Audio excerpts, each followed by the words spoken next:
ಮೆರವಣಿಗೆ ವೇಳೆ ಗಲಭೆ ನಾಗಮಂಗಲ ಕೊತ ಕುದಿತಾ ಇದೆ. ಘಟನೆ ಬಗ್ಗೆ ನೆನೆದು ಹಣ್ಣಿನ ವ್ಯಾಪಾರಿ ಮಾಜ್ ಅವರು ಕಣ್ಣೀರು ಹಾಕಿದ್ದಾರೆ.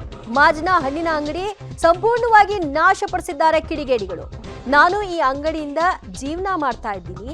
ನನ್ನ ಹೊಟ್ಟೆ ಬಟ್ಟೆಗೆ ಆಧಾರವಾಗಿದ್ದಂತಹ ಅಂಗಡಿಯನ್ನ ಕಳ್ಕೊಂಡಿದ್ದೀನಿ. ಲಕ್ಷಾಂತರ ರೂಪಾಯಿ ನಮಗೆ ಈಗ ನಷ್ಟವಾಗಿದೆ.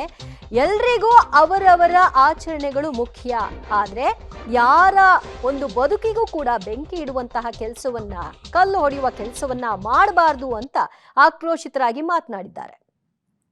ಒಬ್ಬ ಪುಟಾಣಿ ಮನುಷ್ಯ ನಾಗಮಂಗಲದ ಸರ್ಕಲ್ನಲ್ಲಿ ಹಣ್ಣಿನ ಅಂಗಡಿ ಇಟ್ಕೊಂಡು ತನ್ನ ಕುಟುಂಬವನ್ನ ನಿರ್ವಹಣೆ ಮಾಡ್ತಾ ಇದ್ದ. ಆದರೆ ನಿನ್ನೆ ಕಿಡಿಗೇಡಿಗಳು ಮಾಡಿದಂಥ ಆ ಒಂದು ದಂಗೆಯಿಂದ ಇಡೀ ಅವರ ಅಂಗಡಿಯೇ ನಾಶ ಆಯಿತು. ಅವರ ಬದುಕು ಕೂಡ ಬೀದಿಗೆ ಬಂತು. ಸಾವಿರಾರು ರೂಪಾಯಿ ಹಣ ಕೂಡ ಈಗ ಅವ್ರಿಗೆ ನಷ್ಟ ಆಗಿದೆ. ಈ ಬಗ್ಗೆ ಮಾತನಾಡೋಕ್ಕೆ 18 ವರ್ಷದ ಪುಟಾಣಿಯ ನವಾಜ್ ನಮ್ಮೊಟ್ಟಿದ್ದಾರೆ. ಮಾಜ್, ನಿಮ್ಮದು ಬದುಕು ಈಗಿದಂಥ ಬದುಕು ಈಗ ಸಾಕಷ್ಟು ನಷ್ಟ ಆಗಿದೆ. ಏನಾಗಿದೆ ನಿಮ್ಮ ಅಂಗಡಿಯಲ್ಲಿ ಸರ್? ಅಂಗಡಿಯಲ್ಲಿ 8 ಗಂಟೆಗೆ ಹೋಗ್ದೆ, ನಾವು ಬಂದ್ ಮಾಡ್ಕೊಂಡು ಹೋಗ್ವಿ. ಅವಾಗೆಲ್ಲ ಚೆನ್ನಾಗಿತ್ತು. ಪೊಲೀಸ್ ಅವ್ರಿಗೆ ಎಲ್ಲ ಫೋನ್ ಮಾಡಿದೆ, ಎಲ್ಲ ಚೆನ್ನಾಗೈತೆ ಅಂದರು. ರಾತ್ರಿ 3 ಗಂಟೆ ಗಂಟ ಕರೆಂಟ್ ಇಲ್ಲ. ಅವಾಗ ಹೊಡೆದಾಟ ಮಾಡಿ 1.5 ಲಕ್ಷದ ಮಾಲ್ ಹಿಂಗಿತ್ತು, ಎಲ್ಲ ಐಟಮ್ ಹಿಂಗಿತ್ತು.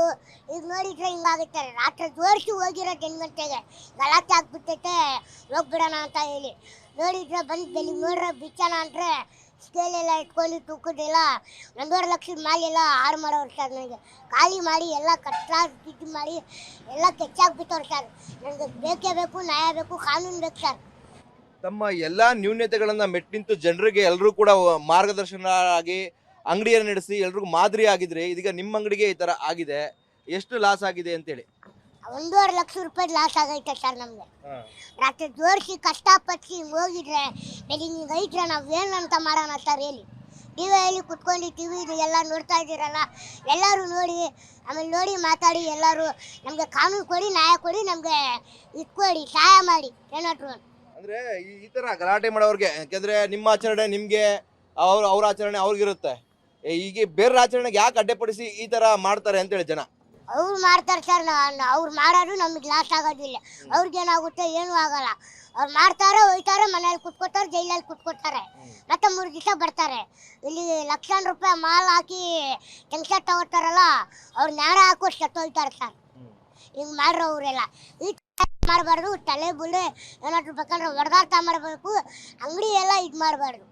ಅಂದ್ರೆ ಏನು ಗೊತ್ತಾ, ಈಗ ಸಾಮಾನ್ಯವಾಗಿ ಮಂಡ್ಯದಲ್ಲಿ ರಂಜಾನ್ ಮಾಡಿದಾಗ ಹಿಂದೂಗಳು ಬಂದು ಬಿರಿಯಾನಿ ನಿಮ್ಮಲ್ಲೂ ತಿಂತಾರೆ. ಗಣೇಶ ಹಬ್ಬ ಬಂದಾಗ ಕೂಡ ಸಂಭ್ರಮ ಪಟ್ಟು ಎಲ್ಲ ಮಾಡ್ತಾ ಇದ್ರು. ಆದ್ರೆ ಇತ್ತೀಚೆಗೆ ಯಾಕೆ ಹಿಂಗಾಯ್ತು ಅಂತೇಳಿ ನಾಗಮಂಗಲ ಯಾಕೆ ಹಂಗಾಯ್ತು ಅಂದ್ರೆ ಗೊತ್ತಿಲ್ಲ ಸರ್. ಅದು ಏನೋ ಗೌರಿ ಗಣೇಶ ಹೋಯ್ತು ಅಂತ ಮಜೀದಿ ಹತ್ರ, ಅದು ಮಜೀದಿ ಹತ್ರ ಏನೋ ಇದು ಪಟಾಕಿ ಏನೋ ಹಚ್ಚರು ಅಂತೆ.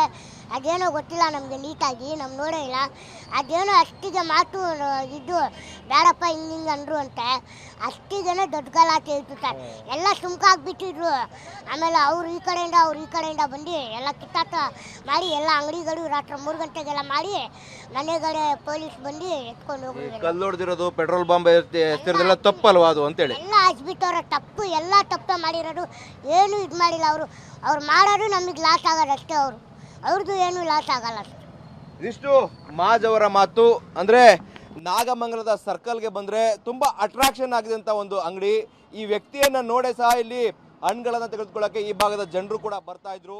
ತನ್ನ ಕುಟುಂಬದ ನಿರ್ವಹಣೆಗೆ ಇಲ್ಲೊಂದು ಅಂಗಡಿಯನ್ನ ಹಾಕೊಂಡು ಹಣ್ಣನ್ನ ಮಾರ್ತಾ ಇದ್ರು. ಇದೀಗ ಲಕ್ಷಾಂತರ ರೂಪಾಯಿ ಐಟಮ್ ನಮಗೆ ಲಾಸ್ ಆಗಿದೆ, ಯಾರು ತುಂಬಿಕೊಡ್ರು ಅಂತ ಒಂದ್ ಕಡೆ ಪ್ರಶ್ನೆ ಮಾಡಿದ್ರೆ, ಇನ್ನೊಂದು ಕಡೆ ಎಲ್ಲರಿಗೂ ಕೂಡ ಅವರವರ ಆಚರಣೆಗಳಿರುತ್ತೆ.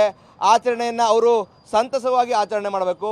ಆದರೆ ಈ ರೀತಿಯಾಗಿ ಬಂದು ಗಲಾಟೆಯನ್ನು ಮಾಡಿ ಇನ್ನೊಬ್ಬರಿಗೆ ತೊಂದರೆಯನ್ನು ಮಾಡುವಂಥದ್ದು ಎಷ್ಟರ ಮಟ್ಟಿಗೆ ಸರಿ, ನಮಗೆ ನ್ಯಾಯವನ್ನು ಯಾರು ದೊರಕಿಸ್ಕೊಡ್ತಾರೆ ಅನ್ನೋ ನಿಟ್ಟಿನಲ್ಲಿ ಮಾಜ್ ಅವರು ಹೇಳ್ತಾ ಇದ್ದಾರೆ. ಕ್ಯಾಮ್ರಾ ಪರ್ಸನ್ ವಿನೋದ್ ಜೊತೆ ರೋಹಿತ್ ದೇವರಹಳ್ಳಿ, ಪಬ್ಲಿಕ್ ಟಿವಿ, ನಾಗಮಂಗಲ.